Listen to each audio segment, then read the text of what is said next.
Welcome to the Explainer. Today, we're taking the visual and logical power of set theory and using it to totally demystify some incredibly complex real-world puzzles. We're going to see how just drawing a few simple circles and, understanding a tiny bit of math can make solving these things an absolute breeze. So let's dive right into a puzzle. Imagine you're managing a hostel, right? You've got 125 students living there. You know for a fact that 80 of them drink tea, 60 drink coffee, and 20 of them actually drink both.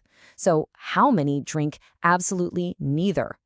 If you try to just crunch those numbers in your head right now, adding them all up, you're going to quickly realize the math kind of doesn't work out. It feels like a tough riddle.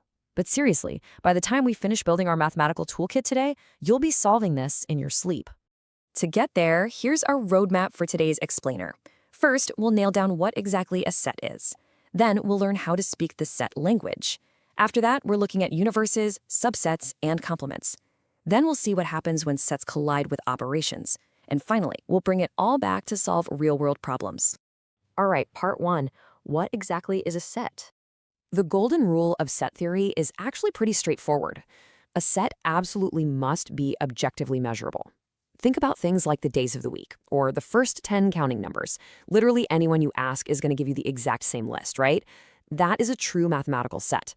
But then think about relative terms, say happy children in the village or brave children in class. I mean, what exactly defines brave? Who decides what happy means? Because those are totally subjective and change from person to person, we literally can't define them as a mathematical set. It's gotta be objective facts. Moving right along to part two. Speaking the set language. Now that we know what a set is, how do we write it down? Well, there are two main ways to write the exact same set. First is the listing, or roster method. And it's exactly what it sounds like. You literally just list every single element out, separate them by commas, and wrap the whole shebang in those distinct curly brackets. Pretty simple. But what if your set has, like, 1,000,000 numbers? You'd be writing until next Tuesday. That is where the rule method saves the day. Instead of listing everything, you just lay down a conditional rule. For example, you just say x such that x is an even natural number less than 15. Boom! It gives you the exact same result, just way, way more efficiently. Okay, part three, universes, subsets, and complements. I want you to think of the universal set as the ultimate blueprint or like the biggest possible container for whatever specific word problem you're trying to solve. Whenever we sketch this out using a Venn diagram, the universal set is represented by a big rectangle. That rectangle literally boxes in every single element, every piece of data that we're talking about in that specific scenario. It's the whole universe of our problem. For instance, imagine that big rectangle, our universal set, represents all the students in a specific school. Inside that rectangle, we can draw a smaller oval representing a team of 15 cricket players. Now, because every single player on that 15-person team is obviously also a student at the school, the team is completely contained. It's a subset living entirely inside that larger universe. It fits right in, like a nesting doll. Which brings us to part four. This is where things get really fun. When sets collide. Operations. First up, we've got the intersection, and it does exactly what the name implies. It represents the shared, overlapping territory between two distinct groups. It's the common ground. In math shorthand, we represent this with a symbol that basically looks like an upside-down U. Visually, this is super intuitive. When you overlap two circles, that shared space right in the middle perfectly captures the intersection. Say set A is all the multiples of 5, and set B is all the multiples of 7. That middle overlapping section, that's just the numbers that happen to be multiples of both. It makes the abstract math instantly obvious. Now, on the flip side, we have the union, which uses a standard U symbol.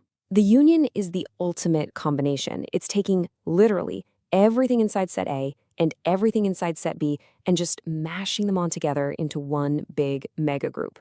So if we take two sets of numbers and combine them, the union is going to encompass every single number across both of those groups. But there's a catch, and it's super important. Let's say both of our initial groups contain the number 0. When we write out the final union, we actually only write the 0 once. We definitely don't double count it just because it was shared.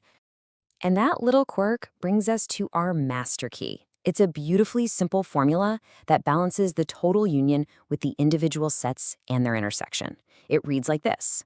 The total number of items in the union equals the number of items in set A plus the number of items in set B minus the number of items in the intersection. Now, you might be wondering, why on earth do we have that minus sign at the end? Well, think back to what we just talked about with double counting. If certain numbers live in both set A and set B, and we just blindly added everything in A and everything in B together, we would accidentally count those overlapping numbers twice. So by subtracting the intersection just once at the end, we perfectly correct that balance. It's pretty elegant, right? All right, part 5, time to put all this together for solving real-world problems. Let's step through a classic sports puzzle from our source text. We've got a class of 70 students, 45 play cricket and 52 play Coco. Now, we know all 70 play at least one game, so our total union is 70. The question is, how many kids play both? Well, we just plug it into our master formula. Cricket plus Coco is 45 plus 52, which equals 97. But wait, we only have 70 kids total, so we take 97, subtract our union of 70, and we get 27. Just like that, the mysterious number of kids who play both sports is revealed. It's 27. And honestly, doing the exact same math visually makes it even cooler. If we drop an X into the middle overlap of our Venn diagram, we can quite literally see how the total 70 kids are split up. You've got the kids who only play cricket on one side, the kids who only play Coco on the other, and our overlapping X anchored perfectly right in the center. Seeing those 27 students lock into place makes the abstract math totally real. Okay, so let's circle back to our opening hook about the hostel, remember? 80 drink tea, 60 drink coffee, and 20 drink both. Using our brand new formula, we add the tea and coffee drinkers, so 80 plus 60 gives us 140. Then we subtract those 20 overlapping kids who drink both. 140 minus 20 gives us a union of 120. That means 120 students drink at least one beverage. Since the entire universe of the hostel is 125 students, we just subtract those 120 drinkers, and boom, that leaves exactly 5 students out of the 125 who drink neither. What seemed like this completely tricky riddle at the start of the explainer is now just, well, basic arithmetic. So, before we wrap up, it's your turn to test out these new set theory superpowers. Here's a scenario. Out of 220 students, 130 rock climb, 180 skywatch, and 110 do both. Based on what we've learned, can you find the union? Can you subtract that union from the universe of 220 to find out who does absolutely neither? And, for a slightly trickier challenge, how many follow rock climbing only? Seriously, try sketching out the two circles yourself. Once you get the hang of this visual toolkit, I guarantee you're going to start seeing Venn diagrams hiding everywhere, from social media algorithms to everyday logic problems.